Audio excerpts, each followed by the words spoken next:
Good morning.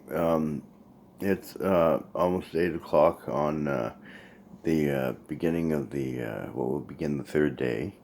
Um, so it's been almost 48 hours without my fentanyl patch, and didn't have a very good night last night. It's well, pain has gone up from about 5.5, where I was when I last checked in here. 5.5. It's probably at about a 7.5 now. I know it can get a lot worse. I'm expecting that. Um, I'm actually expecting to get to the point where I'm so debilitated I'm going to have trouble talking on this machine, because that's what usually happens. It gets to that point.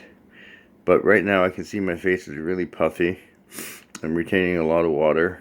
Oh God, am I ever? Wow, I look so fat and heavy right now. I only weigh 182 pounds, so this is not what I normally look like. I look big right now. Um, that's because of retaining water, and my nose won't stop. Oh my God. Uh, the under part of my nose here and here is so sore from having fucking blown my nose with rough Kleenex and toilet paper and anything on hand the past 2 days. Oh my God, my nose has been blown so many times, and that's because of the leaving the fentanyl. That's for sure. And you can see my eyes are watering. You can see that in this camera. I can see it. There's a little bit of tearing action going on in here. That's constant. That's constant. I can't seem to dry these up at all. But the worst of it is got to be the muscle aches and the skin aches. I just feel so terrible. My body hurts. It just hurts. My skin feels like there's bugs crawling along it, crawling all over it, and I can't stop the feeling. I just feel so horrendous right now. And just feel like I can see why people take their life during this process, because I can see how you'd feel there'd be no end to it if you don't know that there is. I know there's an end to it.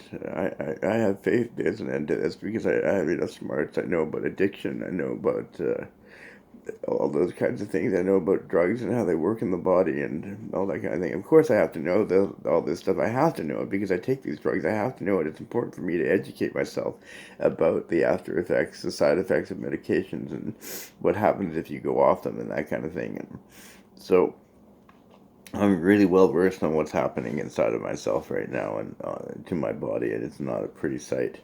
Um, Now, why am I doing this? Why am I going through this process and feeling all these horrible things? Why don't I just go into the hospital today and just say, "Hey, I'm detoxing off of a heavy opioid. Help me, help me detox."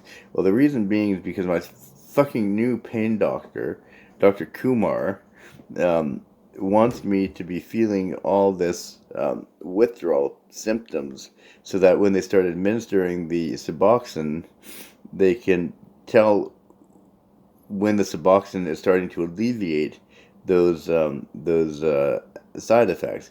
So when my nose starts clearing up and my eyes start not watering and all that, they'll say, Ugh, excuse me. They'll say to themselves, "Oh, we must be getting close to the administrative dose because his reactions are clearing up. Therefore, this must be the administrative dose." And I'm a little pissed about that whole idea. I think that the administrative dose needs to be determined by when the pain goes away, not when the side effects goes away. Because I'm not in this to get a medication to cover my fucking side effects. I'm in this to get a medication to cover my fucking pain. That's what this is all about. It's about the bloody pain, not the bloody side effects. Now I have to live through the side effects because that's how they determine how I'm going to, whether or not I'm going to get the medication prescription right. But if they start asking me, "Oh, are those side effects going away? And we must be getting close," I'm going to say, "No, they're not. Not until I feel the pain go away.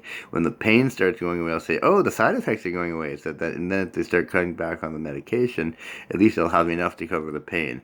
But I'm not going to live the rest of my fucking life on a medication that is covering side effects and not covering for pain.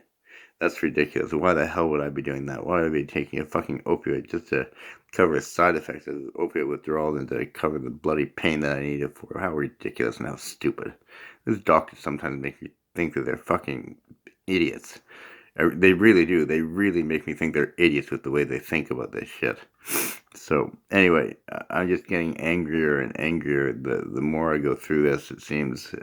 Jeanette said to me after the first and second video, she's driving and I'm in the car. You can see that in the first and second video that I'm in a car driving, and we're going from library to library I was doing a book tour during that period, and.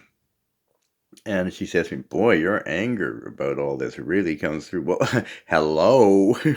Of course my anger is going to come through. I'm on video, and that's where people do allow their shit to show through.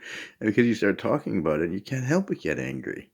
How can you get angry? How can you not get angry when doctors have got such control over your body and your quality of life? My quality of life has been so reduced by reducing the fentanyl by 50 mcg per HR. It's been so reduced that I went from walking with a cane to walking with a walker. Now, I don't think you can really understand the magnitude of what a huge change in my life that was until you actually see it happen in your own life and you see yourself go from being relatively independent and being able to walk and get around with a cane to being tied to a goddamn walker everywhere you go and everybody watching you and everybody, oh, excuse me, I'll get out of your way and all that kind of crap. Oh, yeah, my anger shows through. Imagine there's more of it to see too. I'm gonna let you go. I gotta smoke some weed and see if I can get rid of some of this pain somehow.